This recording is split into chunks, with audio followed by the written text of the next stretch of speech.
Olá pessoal, aqui é o professor Emerson Bisco e neste vídeo eu vou falar um pouquinho sobre como calcular a taxa de uma operação financeira quando você não a tem, né, e você possui aí valor de montante, de valor presente de capital, né, e do tempo, tá?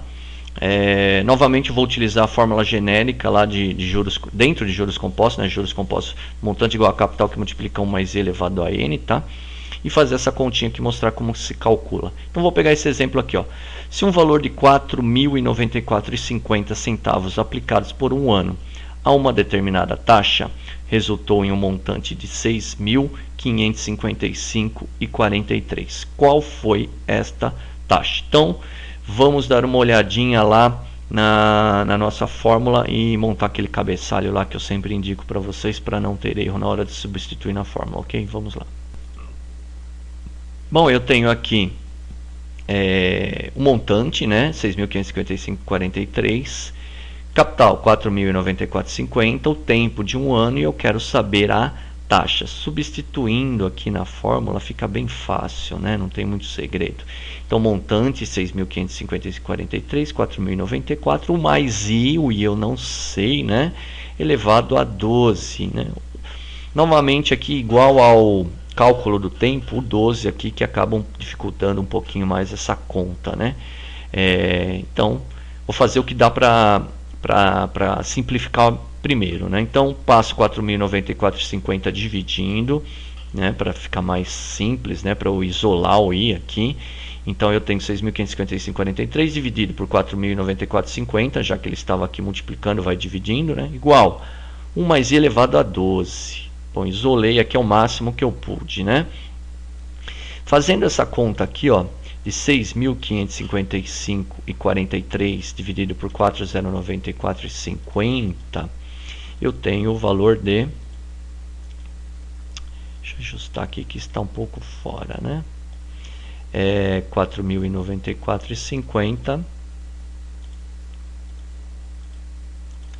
Eu tenho o resultado de 1,601033093, ok? Que eu vou colocar, substituir aqui. Então, como eu fiz esse cálculo, né, essa substituição, vou fazer essa substituição aqui na fórmula, né, o exponencial aqui, que teria que ir para o outro lado na função inversa, então a função inversa de exponencial é raiz quadrada, né? Então, quando eu fiz essa conta que cheguei ao valor de 1,601033093, eu teria que extrair, raiz quadrada não, né? Eu tenho o hábito de falar raiz. Eu teria que extrair a raiz de 12 desse número, né? E aí ficaria assim, raiz de 12 de 1,601033093 igual a 1 mais i. Posso tirar o parênteses, né? Porque eu não tenho função, né, nenhuma operação para ser resolvida depois, né, dessa soma, e eu já fico com os números separados aqui. Como algumas calculadoras não têm a função de tirar além da raiz quadrada ou até a cúbica, algumas têm, algumas outras calculadoras dá para se tirar a raiz de 5, raiz de 10, raiz de 12, né, e outras calculadoras não. Principalmente a HP, né, eu não tenho a função raiz quadrada, eu tenho que fazer uma adaptação. Então, quando eu fiz o vídeo de revisão de matemática básica, tirar a raiz de qualquer número seria a mesma coisa do que eu elevar ele ao lado avesso dele, né? Ou seja, o número 12, eu posso escrever ele 12 dividido por 1. O número 10, eu posso escrever 10 dividido por 1. Né? Se eu vou fazer o exponencial dele ao contrário, então eu tenho que inverter, né? Colocar o número, o dividendo que está embaixo dele para cima e ele vai para baixo. Ou seja, nós não escrevemos 12 dividido por 1, simplesmente 12, porque 12 dividido por 1 é igual a 12. Né? Não tem necessidade de colocar 1 embaixo do 12. Né? Então, eu vou fazer 1,601033093 elevado a 1, estou invertendo, né, o 12, estou pegando 1 que está embaixo dele, passando para cima e jogando ele para baixo. 1 dividido por 12, vem ao avesso, tá? Caso você tenha alguma dúvida, tem um vídeo meu sobre isto, né, explicando sobre essa continha aqui em revisão de matemática básica, né? Dá uma procurada aí no meu canal que você encontra ele. Mas é bem simples, né? Isso aqui pelo menos é dado no ensino médio, né? Professor de matemática ensina qualquer número escrito inteiro, né? Ele tem como base sempre o 1. Né, a base dele é sempre 1. Então a hora que eu inverto ele, esse 1 vai para cima e ele fica embaixo. Fica 1 dividido por 12. Se fosse 5, 1 dividido por 5. Ok? E aí 1 mais i, que é o número que ficou o restante da expressão. Né? Então substituindo isso fica bem fácil. Né? 1,601033093 elevado a 1 dividido por 12, eu tenho esse resultado aqui. Vamos conferir ele, ó. Eu já estou com o número aqui na tela da HP12C, né? Não tem necessidade de eu digitar novamente. A HP12C novamente, né? Eu sempre recomendo porque ela é uma excelente ferramenta. Ela te ajuda, né? Você só tem que ter um pouquinho de paciência aí em utilizar ela para não ficar muito perdido, né? As pessoas não gostam porque não entendem como ela funciona, mas é uma questão de utilização, tá? Deixa eu dar o Enter aqui, eu preciso fazer a conta 1 dividido por 12, né? Porque a minha HP não entende, é fração, né? Eu não consigo digitar 1/12 aqui nela, então eu vou fazer a divisão. 1 Enter, 12 divide. Então, vai ficar 1,601033093 elevado a 0,083333, uma dízima periódica, isso aqui não tem fim, né? Aperto essa tecla aqui, ó, y elevado a x, e aí ele está fazendo exponencial, que deu exatamente esse resultado aqui. Ó. Então eu tenho i igual a 1,04000047. E aí eu tinha o 1 solto aqui, né? Ele passou com a operação inversa, que é negativo, menos 1. Ou seja, i igual a 0,04, ou convertendo em percentual, 4% ao mês. Né? Então tiro 1 daqui. Ó. Opa! O que aconteceu aqui? É 1,04 e eu tenho 5 números, né? 5 zeros, perdão. 47. Tirei o 1, né? Multipliquei por 100 aqui para sair no formato percentual. Isso aqui é arredondamento novamente, né? Então aqui no montante provavelmente tinha algumas casas a mais, além de duas, né, depois da vírgula. Então a hora que eu faço esse arredondamento acaba impactando nessa pequena diferença. Mas isso pode ser desprezado, tá? Sem problema nenhum. Então 4% ao mês, bem fácil, ok? Então só o detalhe mais complexo, né, nessa resolução, quando eu preciso calcular a taxa, que esse exponencial vai se transformar numa raiz, né? E na hora de eu resolver essa raiz fica mais fácil eu fazer um exponencial ao inverso do número, né? E aí eu consigo extrair a raiz do tempo que eu queria. Se aqui fosse 20 meses, né? Eu poderia extrair isso para mês e etc.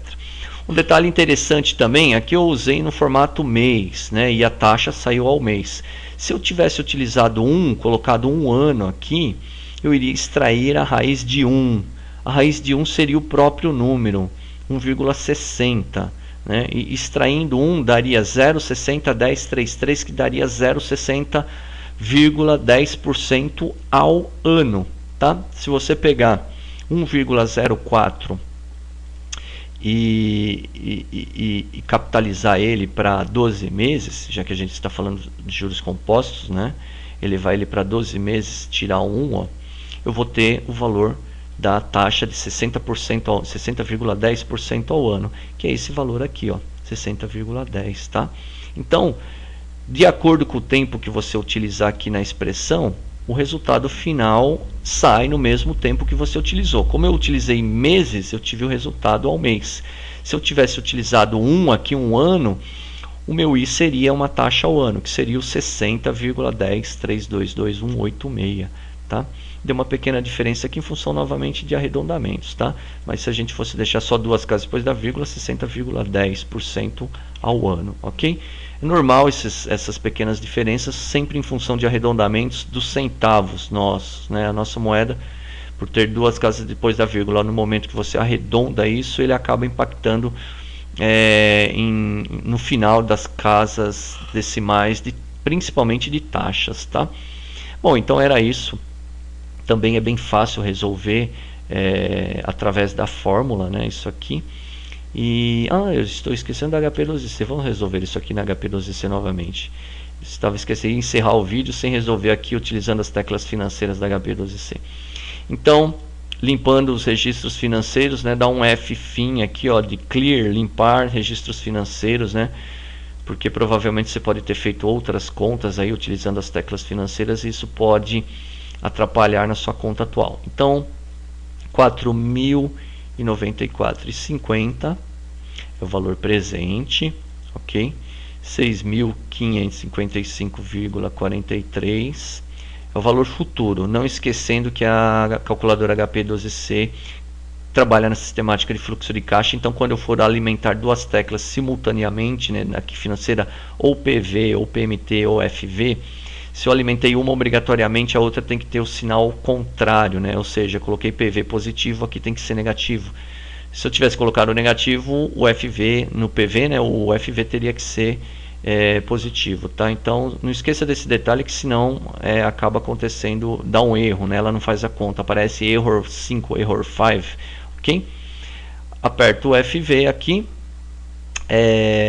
a taxa é o que eu estou procurando, não é o tempo.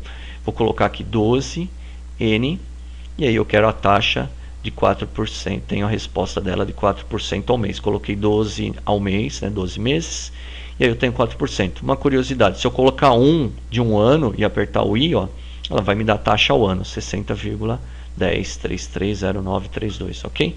Então você está vendo que aqui pela própria HP você consegue entender por que pode dar resultados diferentes e você tem que saber interpretar. Usei tempo ao ano, taxa ao ano. Usei tempo ao mês, taxa ao mês. Tá? Isso está amarrado um com o outro. Presta atenção que tem muita gente aí que acaba se perdendo nesses pequenos detalhes aí, não sabe por que dá diferente, ok? Bom, então era isso. Agora sim, né? Era isso que eu tinha para passar nesse vídeo e até o nosso próximo.